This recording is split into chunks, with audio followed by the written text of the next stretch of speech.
てレンチンです。生地を塗り広げます。お弁当に入れました。ごきげんよう、あすママです。今回は帰宅後ルーティンです。野菜やお肉、パンなどを下処理して保存します。チャンネル登録もお願いします。キッチンがクリーンなうちに生野菜から処理していきます。まずはロメインレタス2玉です。ちょっと小ぶりで傷んでるせいかいつもより安かったです。元気な1玉は濡らしたキッチンペーパーを芯に当ててからレジ袋に入れて野菜室で立てて保存です。もう1個は傷んでいる部分を落としてから洗ってカットします。朝食用です。生姜はとりあえずよく洗って水につけておきます。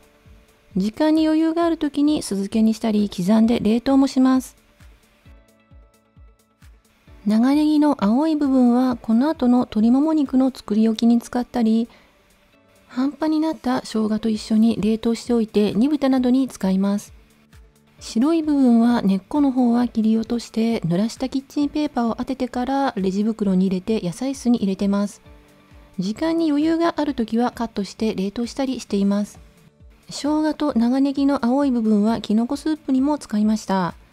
だし汁に長ネギ、人参、きのこ、生姜を入れて煮込みます。デトックス用なのでみりんと醤油は少なめで味を整えてから片栗粉でとろみをつけました。今回の舞茸はあまり元気がなかったのでどんどん使っていきます。パイレックスにほぐした舞茸と小口切りのネギ、白だし、ラカント、ごま油を入れてレンチンです。途中で一度かき混ぜて4分ぐらいです。舞茸がしなっとなれば出来上がりです。じゃがいもも最初に全部出して点検します。傷んでるものから使います。カビてる部分は取り除いて使いました。あまりひどいものは写真を撮って返金してもらいますが、じゃがいもでそこまでひどいのは今までなかったです。うちは常温保存だとすぐに芽が出ちゃうので新聞紙で厚く包んで野菜室に入れてます。ここから翌日の作業になります。これは晩酌用のおつまみ、じゃがいもパルメザンを作りました。じゃがいも2個をサイコロに切ってチンします。片栗粉とオリーブオイルを絡めてからオーブンで焼きます。粉チーズを振りかけます。有機栽培の小松菜。今回は綺麗なので使いやすかったです。洗ってから5センチくらいにカットします。ごま油をひいたフライパンで小松菜、ツナを炒めたら、卵にマヨネーズを入れてしっかり混ぜ回しかけます。シーズニングソルトを振りかけます。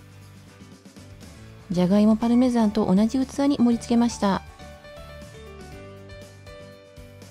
マスカルポーネロールは消費期限が短いので切り込みを入れてからジップバッグに入れて冷凍します。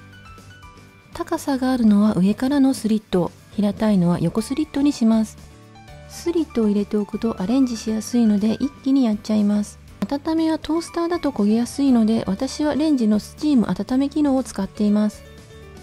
このレーニアチェリーを使ったメロンパンは低糖質マフィンの応用で簡単です。レーニアチェリーにラカントを振りかけ1時間ほど放置します。水分が出てきたら300ワットのレンジで5分、一度混ぜてから2分ほどチンします。室温で柔らかくなったバターと粉類をすり混ぜます。溶き卵を少しずつ混ぜます。チェリーを混ぜます。全部は混ぜません。残ったシロップは別の料理に使えます。生姜湯に入れて飲みました。マスカルポーネロールの上にクッキー生地を塗り広げます。だれないけど焦げやすい生地なので熱くならないように広げます。残りのチェリーを見えるように埋めます。ナイフでメロンパンっぽくラインを入れます。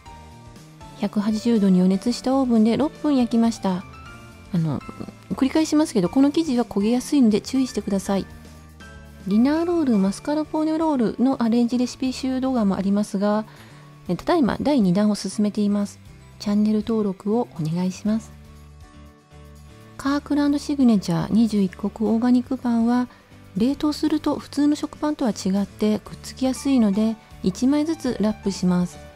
私の場合は2枚ずつですけれどもくっつかないように間にラップを挟む形で包んでます。卵サンドにしてから冷凍しておくと便利です。バターかマーガリンを塗ってから卵フィリングを挟みます。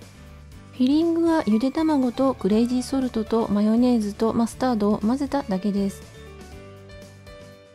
ラップしてジップバッグに入れて冷凍です。